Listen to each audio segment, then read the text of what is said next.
Welcome to the video lesson, Writing a Summary Response Essay. The focus for this video is to first introduce what we mean by summary response, and then give you some ideas on how to begin. As you get ready, please make sure that you have the necessary materials that you will need in order to take notes during this video lesson. Please remember that you can refer to this video lesson as many times as needed as we walk through this particular project. Our guiding questions for this particular video include: what is summary response? Why is it important? And how do I begin? Let's start with that first question. What is a summary response essay? A summary response is a natural consequence of the critical reading process. In this type of essay, writers capture the controlling idea and supporting details of a text. That includes the summary, but then also responds by agreeing or disagreeing and then explaining why. In other words, the writer then critiques and evaluates what they have just read or seen. Why is this type of writing important? Writing summaries require active and critical reading to the extent that you are able to provide the central point or thesis along with the evidence or support in your own words as the author intended. Writing summaries is a great way to improve critical reading because it requires you to focus on understanding the whole of something rather than on just small pieces and parts. While summary response is an important part of your college career, the ability to comprehend and discern information to others is something we do in our everyday lives. Let's look at an example. Think about the last time you described a movie to someone. When you described that movie, did you tell them every bit of dialogue from the movie from beginning to end? Probably not. More than likely, you discussed with them the overall highlights and perhaps the important parts of the movie. Maybe you just focused on certain parts that outline the beginning and middle and end of a particular movie, but you didn't go into the dialogue or specific conversations to the extent where a 2-hour movie would yield a 2-hour summary to your audience. Let's look at a quick example.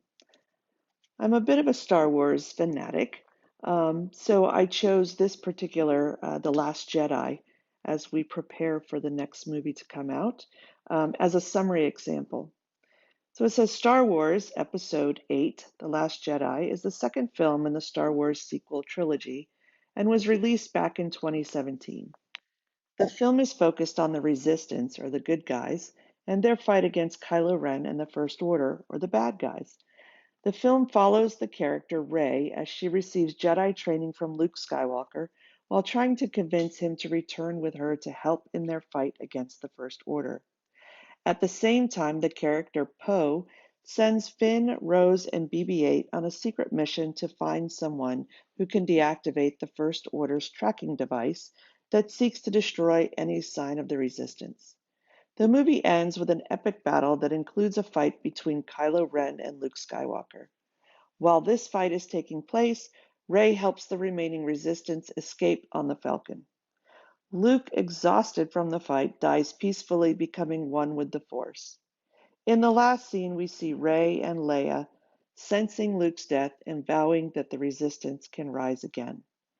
Now, this particular example is a summary paragraph. It's just that. It gives that brief overview from beginning, middle, and end. I didn't go into a lot of the major details of this film.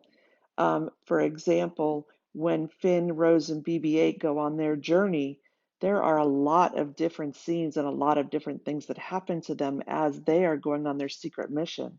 But in the summary paragraph, I didn't get into that. Now, using that same movie, if we were to respond to it, did you just tell them what happened? Meaning, if you're giving your opinion about it, are you just going to stop with a summary? Probably not.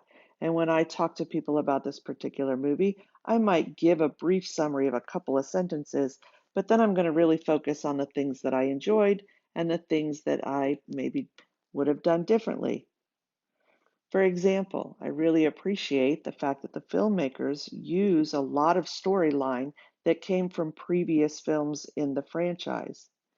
It allows me, as the audience of somebody who grew up with Star Wars, I could connect to those different storylines, and it was quite nostalgic as I watched the movie. But then it also connected me to the newer storylines and the new characters that they brought forth in the particular movies. So I really appreciated the way the film kind of connected the past to the present in a way that really helped me to engage with the film. That's my opinion. That's a response. Many people have a different opinion, and of course, that is their absolute right. Before we get into the summary response essay as a whole, we want to dissect or define each part individually before putting it together. So I want to begin with defining summary. So what is a summary? A summary is a simplification of an author's text, in your own words, clearly written to someone who hasn't read or seen the original material. A summary is shorter than the original version. We are going to use the summary paragraph. We're going to confine it to that one paragraph. The summary includes a central point and the key supporting details of the source, the text, the movie, the song, the video that you are summarizing. A summary maintains a neutral or non-opinionated tone. This means that you are merely reporting what was done in the text without providing your opinions about what was done in the text. That's going to come later in the response. A summary is written in the third person point of view. For example, you'll refer to things as the author or he, she, they. In a summary, we're not going to use I, and of course, in an academic text, we really do not use second person you. A summary is written in what's called literary present tense, such as the author recalls or he, she writes. While the events happened in the past, you're summarizing them in the present, and as such, we're going to use the present tense when we write the summary.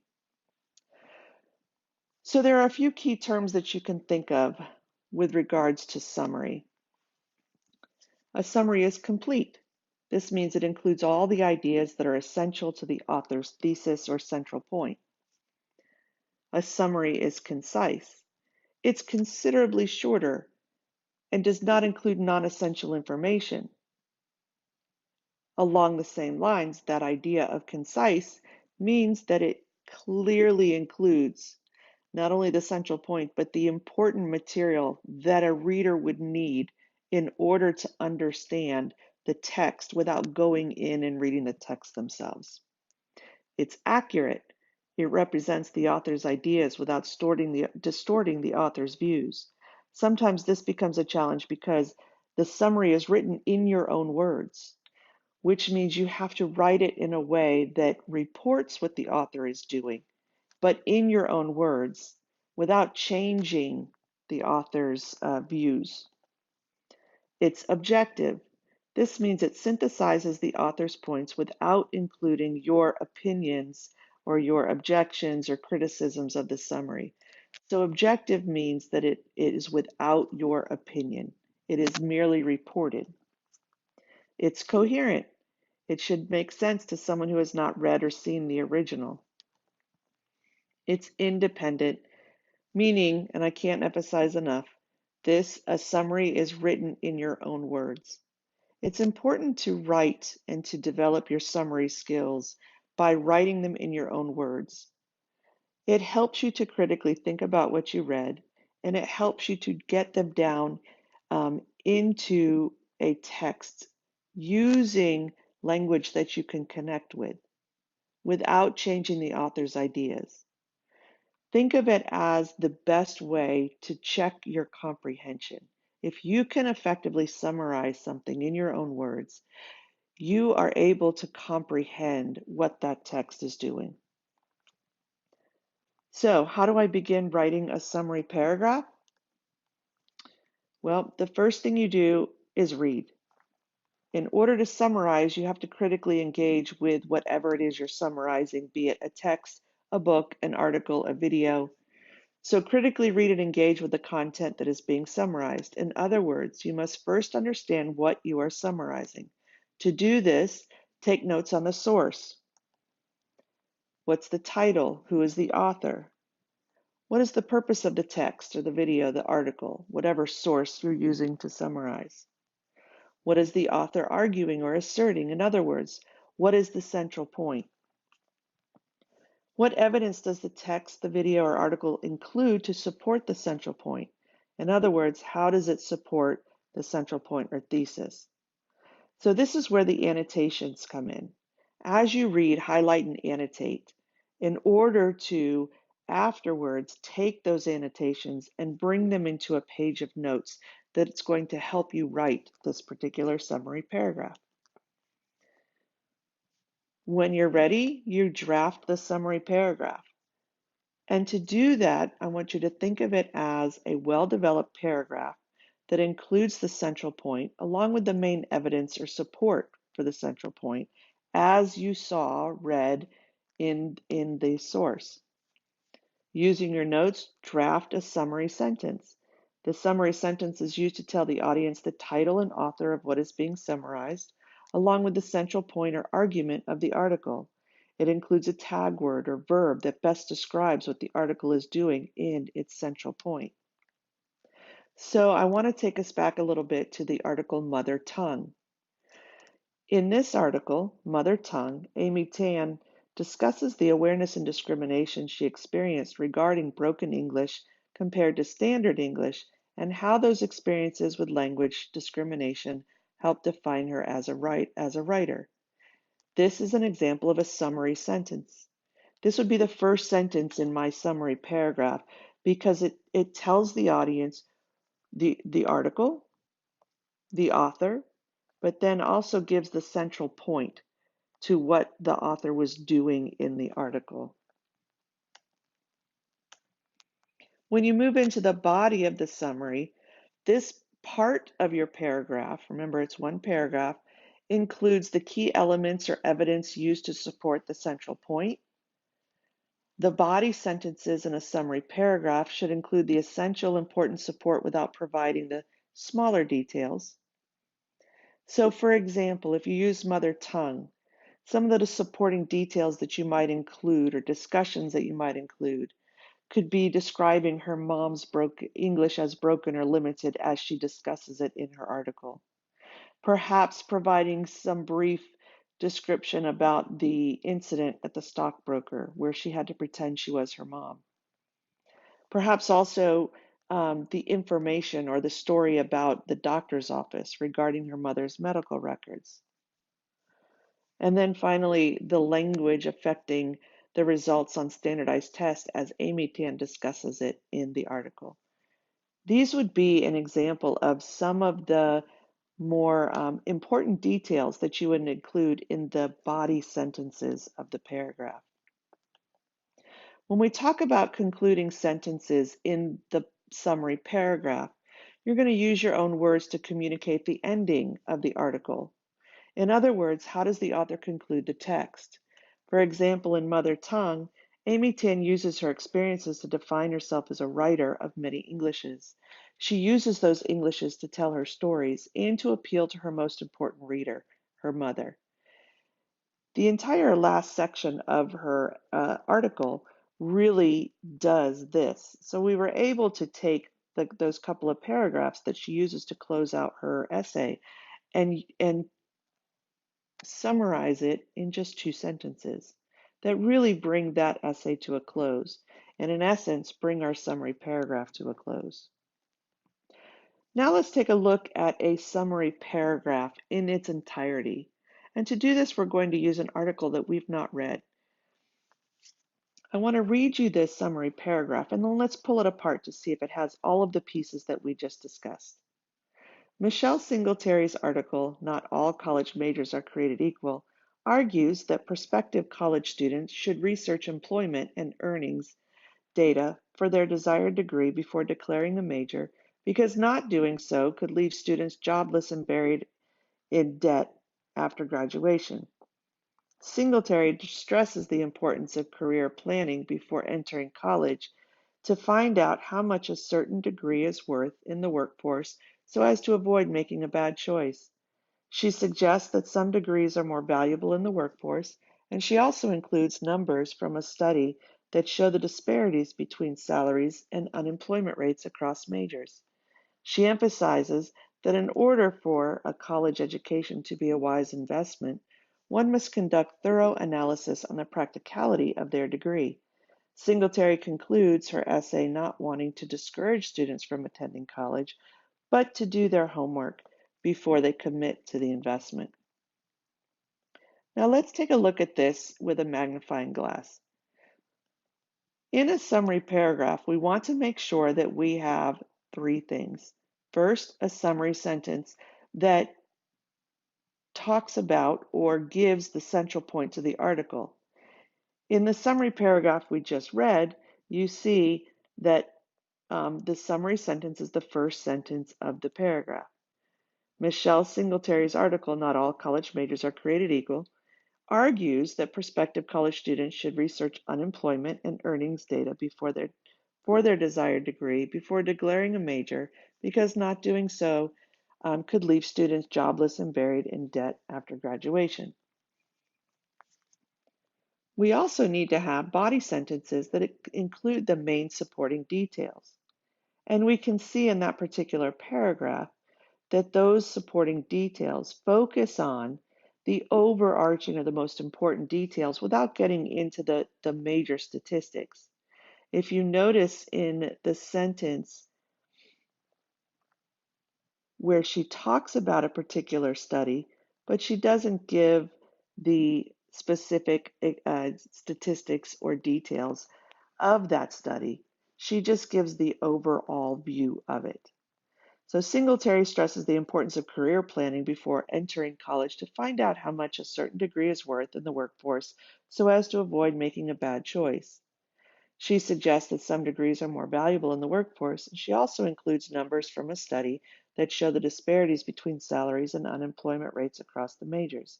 Notice in that particular instance, she doesn't go into what they are, but she tells you that she does do this in the article so that if you wanted to go in and find the specifics, you could. There's also a concluding sentence, and in this particular case, she uses the signal phrase, Singletary concludes her essay, in order to transition the audience from the body of the paragraph to the concluding sentence. And in it, she says, Singletary concludes her essay not wanting to discourage students from attending college, but to do their homework before they commit to the investment. So we see in this case that we have all three of the parts in this summary paragraph in order to make it effective. And if we bring it back together but color code it, we can see that it's doing each of the three. The blue is the summary sentence, which gives us the central point of the article. The green highlights the body of the paragraph or the major details. And then, of course, the pink gives the close of the paragraph. So now that we have an understanding of the summary, let's talk about response. Writing a response is a critique or evaluation of a text, a book, whatever the source is that you're summarizing. Unlike summary, it is composed of your opinions in relation to the article being summarized. It examines ideas from the text that you agree or disagree with and why. It identifies the article's strengths and weaknesses and things such as reasoning and logic, quality of supporting examples, organization of ideas. And a good response is persuasive. Therefore, it should cite facts, examples, and personal experience that either refutes or supports the article you are responding to, depending on your stance. Let's think about how we would organize a summary response essay. So in essence, we're going to think about shaping of the text. Now that we have an understanding of summary and a little bit about response, which we'll go into deeper in just a second. As you organize your essay, think about what the essay is trying to do. First, it should summarize the text or the source being used in the essay. Second, it should provide a thorough and thoughtful response that details not only your opinions regarding the source, but also why. Remember, a good response should be persuasive.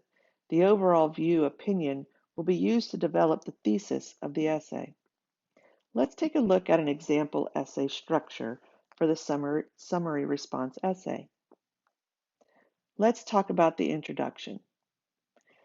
Our introduction is going to be used to summarize the source. So in essence, this is going to be your summary paragraph. It's going to include the title, the author, the central point or argument, as well as the main supporting details. The introduction is also going to include your thesis statement. And the thesis for a summary response essay includes your overall opinion or evaluation of the source.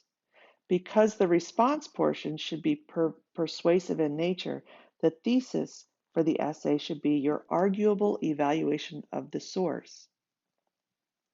For example, a thesis that I might use in my response essay of Star Wars Episode 8, The Last Jedi, might look something like this.